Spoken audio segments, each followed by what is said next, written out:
그 아버지의 마음이 바로 지금 우리를 향하신 하나님 아버지의 마음인 것입니다. 그 요셉의 눈물 가운데서 우리는 하나님의 눈물을 동시에 증오했을 그의 형들을 만나게 됩니다. 이 요셉의 눈물은 오늘 우리에게 무엇을 말하고 있습니까? 얼마나 미웠을까요? 동시에 얼마나 보고 싶었을까요?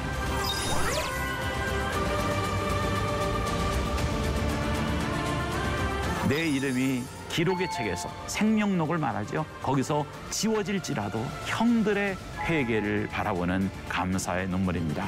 자신의 행위를 뉘우치게 하여 주시옵소서. 요셉의 눈물은 하나님의 눈물입니다.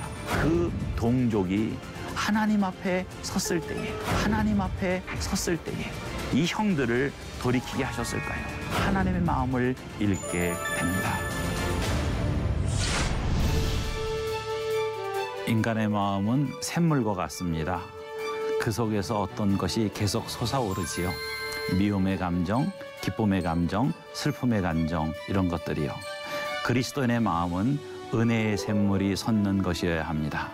오늘도 저와 함께 말씀 속으로 들어가서 은혜의 샘물을 함께 마실 수 있기를 바랍니다.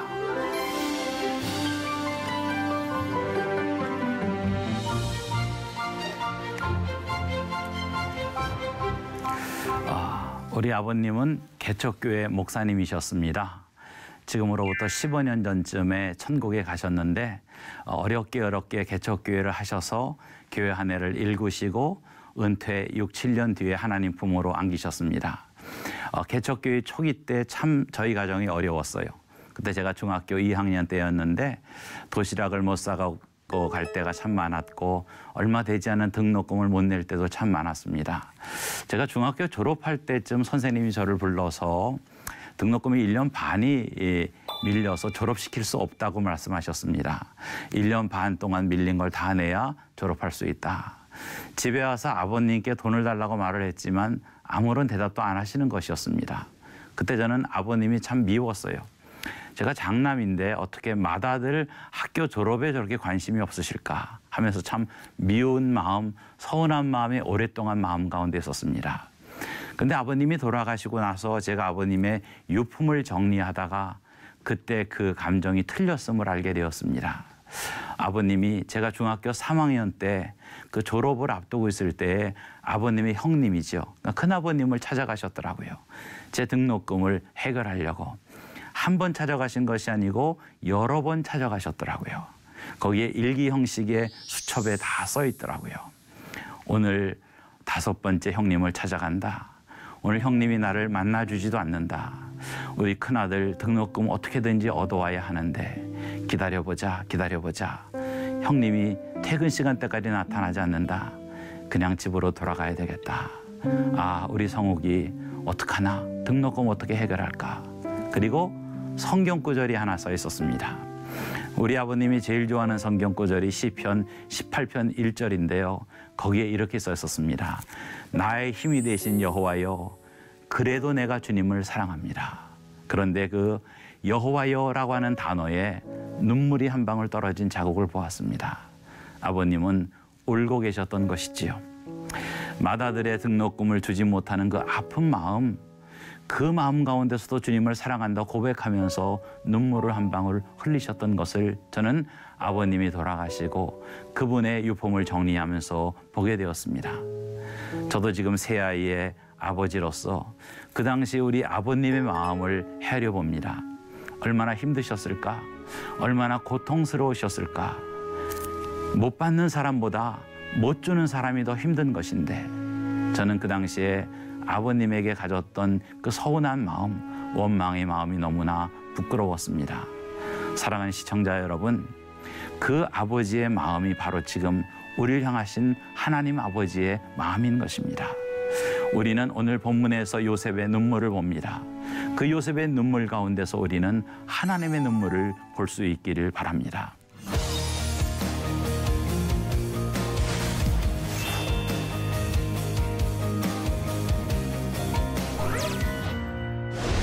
열일곱 살의 나이에 이역말림 온 땅 이집트의 노예로 끌려와서 온갖 역경과 고난을 다 겪고 30살에 총리가 되었지요. 그리고 7년의 풍년을 지나고 7년의 흉년 기간 동안의 중간쯤에 그는 그의 나이 40쯤 되었을 때 항상 마음속으로 그리워하며 동시에 증오했을 그의 형들을 만나게 됩니다. 형들이 와서 머리를 조아리죠. 음식을 구하러 온 것입니다. 양식을 구하러 온 것이죠. 그 형들에게 요셉은 억울한 누명을 씌웁니다. 너희들이 간첩이 아니냐, 우리 땅을 정탐하러 온 사람들이 아니냐 하면서 3일 동안 그들을 감옥에 가두지요. 아마도 요셉의 생각은 너희들 억울한 옥살이 한번 해보라는 것입니다. 나도 그런 것을 겪었으니 너희들도 한번 겪어봐라 했던 것 같습니다. 3일이 지난 후에 요셉이 그들을 풀어주며 너희 중에 한 사람만 감옥에 들어가라. 둘째 형 시므온을 가두지요. 나머지는 다 돌려보내겠다. 양식도 줘서 보낼 테니까 가서 막내 동생 베냐민을 데리고 와라. 그러면 너희들의 말을 내가 믿겠다. 너희가 한 아버지의 12아들이라고 하는 너희들의 주장을 믿겠다라고 말을 합니다. 그때 형들이 자기들끼리 주고받습니다. 아, 우리가 벌을 받는구나. 우리의 진 죄의 값을 받는구나. 그때 우리가 요셉을 죽이지 말았어야 하는데 큰형 르우벤이 말합니다. 내가 뭐라고 했느냐? 그때 내가 말리지 않았느냐? 왜 내 말 듣지 않느냐? 자기들끼리 얘기합니다.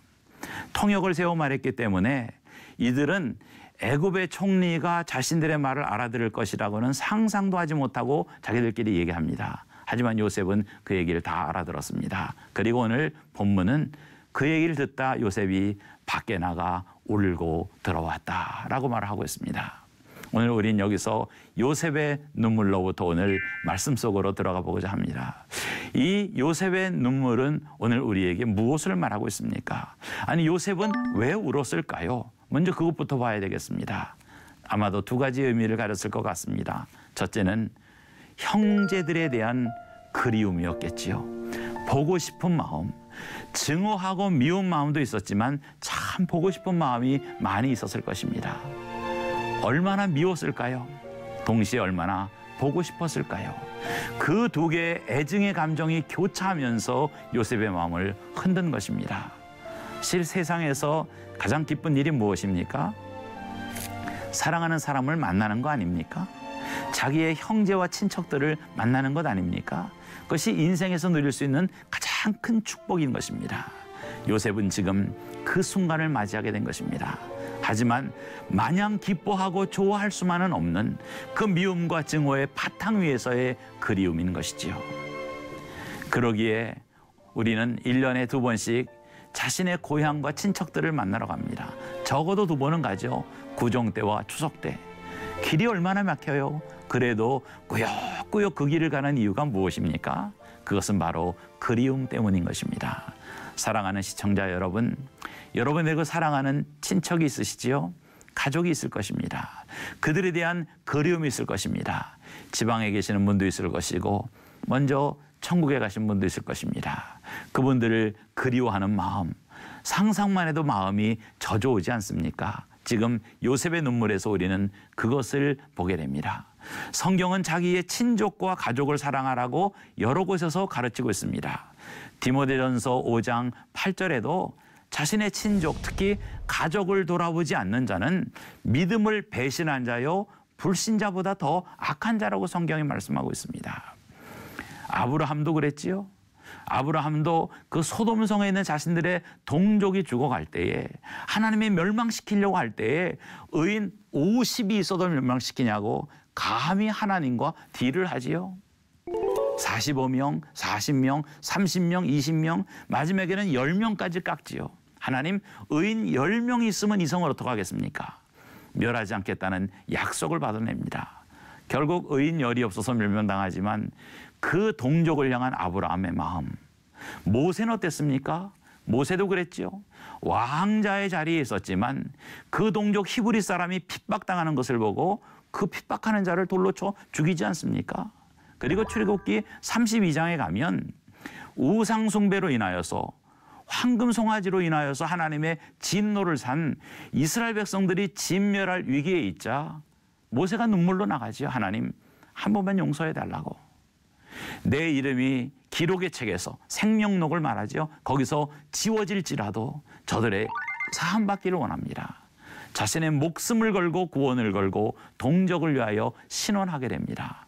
아브라함, 모세, 요셉 모두 다 그 사랑하는 가족들에 대한 동족에 대한 사랑을 보여주고 있습니다. 오늘 특별히 본문의 요셉은 그 눈물을 보여주고 있습니다.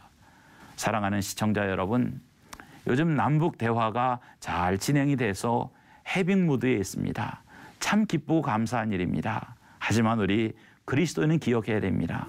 지금 이 순간에도 북한의 지하 감옥에 아오지 탄강에 끌려가 있는 10만의 정치범들이 있습니다. 그중에 상당수가 예수 믿는 사람들이에요. 아니, 예수 믿었다는 이유만으로, 성경을 갖고 있었다는 이유만으로, 예배를 드렸다는 이유만으로 거기 갇혀 있는 사람이 얼마나 많은지 정확한 숫자조차 알지 못합니다. 오늘 우리가 남북 화해 무드 속에 기뻐하는 것 좋은 일이고 즐거운 일이지만 동시에 이들을 잊어서는 안 되겠습니다. 위하여 기도해야 되겠습니다. 오늘 요셉의 눈물은 바로 그 형제를 향한, 친족을 향한 사랑과 관심의 눈물입니다. 또 하나의 의미가 있습니다. 그것은 형들의 회개를 바라보는 감사의 눈물입니다. 오늘 본문을 한번 제가 읽겠습니다. 본문 21절에 보면 그 형들이 서로 대화하는 내용이 나와 있지요. 그들이 서로 말하되 우리가 아우의 일로 말미암아 범죄하였도다. 그가 우리에게 애걸할 때 그 마음의 괴로움을 보고도 듣지 아니하였으므로 이 괴로움이 우리에게 임하도다. 형들이 후회하며 회개하는 모습을 보며 그는 오랫동안 이 일을 위해서 기도했을 것입니다. 하나님, 우리 형들이 회개하고 돌아오기를 원합니다. 자신의 행위를 뉘우치게 하여 주시옵소서. 그 기도가 응답된 것에 대하여 그는 감격하고 감사하여 눈물을 흘리게 된 것입니다. 억울한 일 당하거든 정말 나는 잘못한 것이 없는데 이들의 입에서 하나님이 나오는 것입니다. 아무 상관이 없이 살았던 그런 사람입니다. 자신이 코너에 몰려야, 힘들어야, 어려워야 하나님을 찾고 있어요. 루벤 나이롱 집사. 반평의 무릎 꿇을 공간만 있어도 낙심하지 않는 존재입니다. 인간의 진정한 희망은 무엇인가? 저는 이 말을 하나님의 손길이라고 바꿔 말하고 싶습니다. 사랑하는 성도 여러분, 요셉의 눈물은 하나님의 눈물입니다. 하나님은 요셉이 울 때와 같은 때 눈물 흘리십니다. 언제입니까?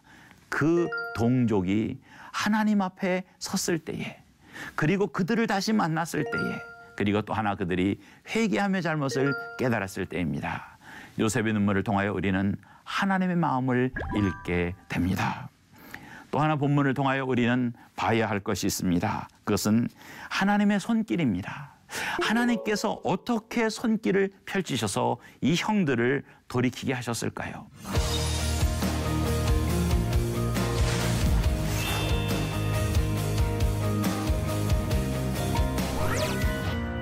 오늘도 하나님은 동일한 방식으로, 동일한 패턴으로 죄 가운데 있는 사람, 잘못한 사람을 고치시는 것입니다. 사랑하는 시청자 여러분, 잘못이 있습니까? 허물이 있습니까? 이 방식을 따라 고치시는 하나님의 손길을 바라보며 고치면 되는 것입니다. 모든 인간은 다 죄인입니다. 의인은 없나니 하나도 없습니다. 오늘 하나님이 그 죄 가운데 있었던 요셉의 형들을 어떻게 고쳤는가를 한번 본문을 통하여 보기를 원합니다. 하나님은 다음에 3가지의 단계를 통하여서 이들을 변화시키셨어요. 먼저는 방금 읽은 21절과 22절의 그 말씀입니다. 억울한 감옥살이를 3일 한 다음에 이들은 깨달은 것이죠. 3일 동안에 억울하게 감옥 가운데 있다 보니까 내가 뭘 잘못했지? 우리가 뭘 잘못했지? 자기들끼리 얘기하면서 발견하게 된 것입니다. 사랑하는 시청자 여러분, 억울한 일 당하거든 정말 나는 잘못한 것이 없는데 어떻게 내가 비난을 받거든 한번 돌이켜 보십시오. 내가 남들에게 그렇게 대한 적은 없는지요? 남들을 그렇게 모함한 적은 없는지요? 오늘 이들이 억울한 일을 당하고 난 후에 그들의 동생에게 23, 4년 전에 행한 그 억울한 일을 떠올리게 됩니다. 두 번째, 하나님의 손길은 이들의 입에서 하나님이 나오는 것입니다. 아마 이들은 하나님을 믿는 사람이었을 겁니다. 야곱의 아들들이었으니 신앙교육 안 시켰겠어요? 어려서부터 하나님 믿었겠지만 요즘으로 말하면 나이롱 신자입니다. 르우벤 나이롱 집사, 시므온 나이롱 집사, 뭐 이런 사람들이죠. 그저 썬데이 크리스찬, 주일날만 한번 교회 나가는, 그리고 월요일부터 토요일까지는 하나님의 뜻과는 아무 상관이 없이 살았던 그런 사람입니다. 그런데 이들이 억울한 옥살이를 하면서 자신들의 죄악을 돌이켜보다가 그들은 하나님을 발견하게 됩니다. 이들의 입에서 최초로 하나님이라는 말이 나오죠. 오늘 본문 28절의 말씀입니다. 그가 그 형제에게 말하되 내 돈을 도로 넣었도다. 보라, 자루 속에 있도다. 이에 그들이 혼이 나서 떨며 서로 돌아보며 말하되 하나님이 어찌하여 이런 일을 우리에게 행하셨는가 하고. 요셉이 그들을 인질을 하나 잡고 돌려보내지요. 시므온만 감옥에 가두고 나머지를 돌려보내면서 곡식을 주고 그 곡식 위에 이들이 가져온 돈을 다 담아줍니다. 이들이 길을 떠난 지 하루 만에 여관에서 그것을 보고 깜짝 놀란 거예요. 식량뿐만 아니라 왜 곡식을 줬냐는 것이죠. 혹시 이 일을 통하여 이 총리가, 까탈스럽게 그지없는 총리가 트집 잡으려고 한 것이 아닌가라는 의심을 하게 됩니다. 그러면서 비로소 하나님을 찾는 것입니다. 이들 상황 가운데서는 이게 최악이죠. 억울한 누명을 썼고 형 중에 한 명은 인질로 잡혔고요. 식량을 얻어갖고 가는데 돈도 다시 주지요. 가서 막내 동생 베냐민을 데리고 와야 되는 사명도 있지요. 모든 게 굉장히 어렵고 복잡한 상황인 거예요. 그러기에 그들은 하나님을 찾고 있습니다. 여러분, 인간은 이와 같이 간사한 존재인 것 같습니다. 자신이 코너에 몰려야, 힘들어야, 어려워야 하나님을 찾고 있어요. 하나님의 손길은 바로 이들을 코너로 몰아넣는 것이죠. 힘들게 하는 것입니다.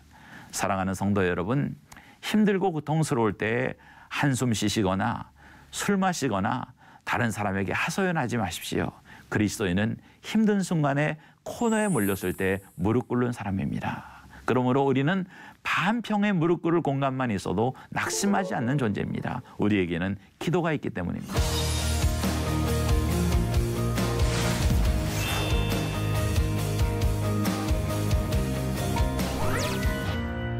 우리에게는 부를 이름이 있기 때문입니다. 여호와 하나님이신 것이죠.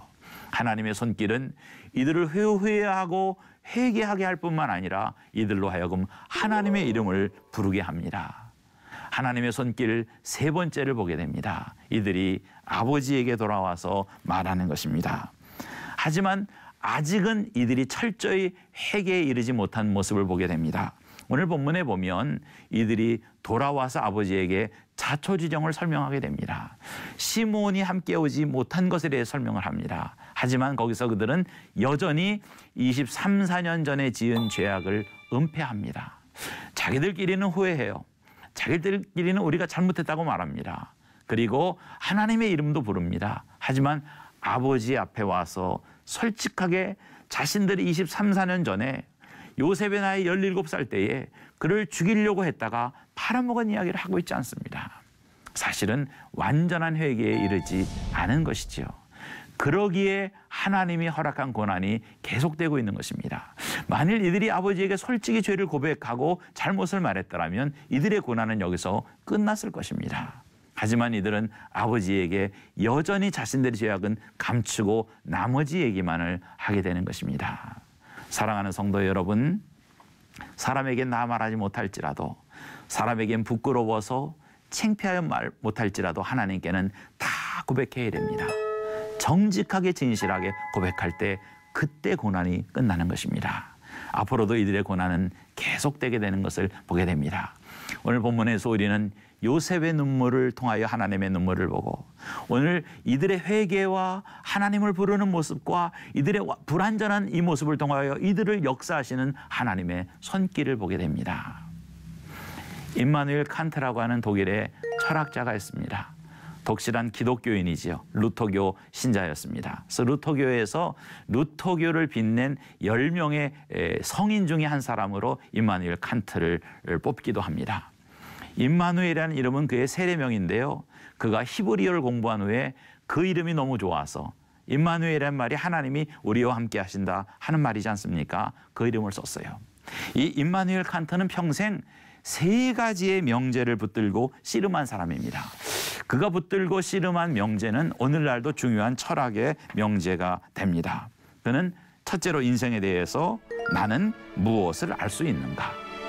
인간은 무엇을 알 수 있는가? 하는 것을 나라는 1인칭 주어를 쓰면서 묻고 있죠. 내가 아는 게 무엇인가? 두 번째 그가 던진 철학의 명제는 나는 무엇을 해야 하는가? 인간은 무엇을 하며 살아야 되는가? 그리고 3번째 명제는 나는 무엇을 희망하는가? 인간의 진정한 희망은 무엇인가? 이 3가지를 가지고 그는 평생을 고민했어요.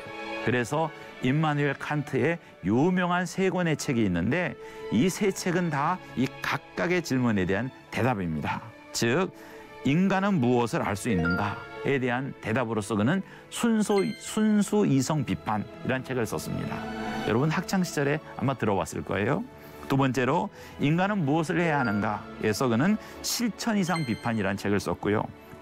인간은 무엇을 희망할 수 있는가라는 질문에 대해서 판단력 비판이라는 책을 썼습니다. 그런데 모든 학자들이 말하는 것처럼 그의 3권의 책 가운데 가장 뛰어난 책은 그 첫 번째 책 순수 이성 비판이라고 하는 책입니다. 그렇게 내용이 많이 어렵지 않으니 우리 시청자님들도 이번 여름에 한번 읽어보시면 참 좋을 것 같아요. 그 순수 이성 비판의 제일 마지막에 써진 글귀가 임마누엘 칸트의 묘비명이라고 합니다. 그의 묘비에 가면 순수 이성 비판의 제일 마지막 장에 있는 마지막 페이지에 있는 글귀가 써 있는데 우리에게 깊은 묵상의 주제를 던지고 있습니다. 그 내용은 다음과 같습니다. 나의 마음을 채우고 생각할수록 놀라움과 존경심을 더하는 2가지가 있다. 첫째는 내 머리 위에 별이 빛나는 하늘, 그리고 내 마음속에 도덕의 법칙. 그는 그 마음속에 항상 경이롭게 존경의 마음을 가지고 보는 것이 2가지 있었는데 하나는 별, 즉 이 자연의 아름다움이라는 것이죠. 자연의 조화로움과 완벽함. 또 하나는 내 마음속에는 양심이라는 것이죠. 편찮은 도덕률이라는 것이. 내가 옳지 않은 일을 행할 때 나를 지적하며 책망하는 그것. 하나님의 존재를 암시한 것이라고 저는 해석을 합니다. 이것을 신학적으로는 일반 계시라고 말합니다. 신학에서는 2계시를 말해요.